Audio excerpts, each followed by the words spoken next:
modern day detectors actually have very smart chips in them. They can tell every type of metal. It's basically, it comes under digital manipulation. And it can tell you exactly what's there. So we can find a lot more things than we ever used to. And this is where Vallon's really a bit of a world leader, to be quite honest. They've produced some remarkable detectors. And then, of course, you've got nature to balance that against.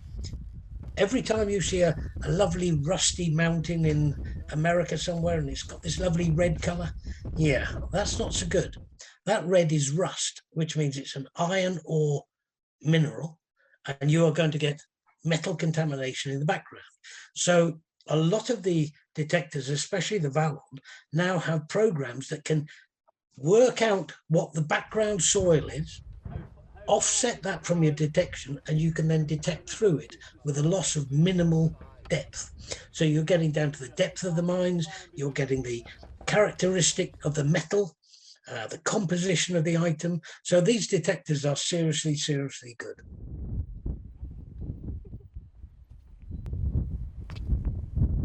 There's support kits that you need when dealing with bombs.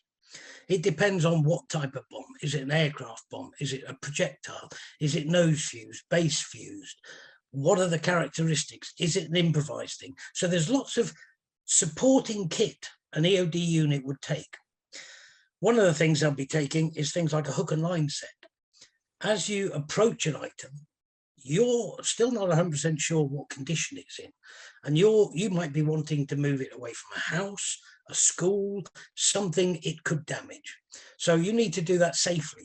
And we call this a hook and line set. When we come down to specialist stuff, we've then got things like bombs. Now, as you know, the fuse is normally on the nose of a bomb. Well, to get this off, if it's armed and dropped but has failed, something has gone wrong, you have what's called a rocket wrench.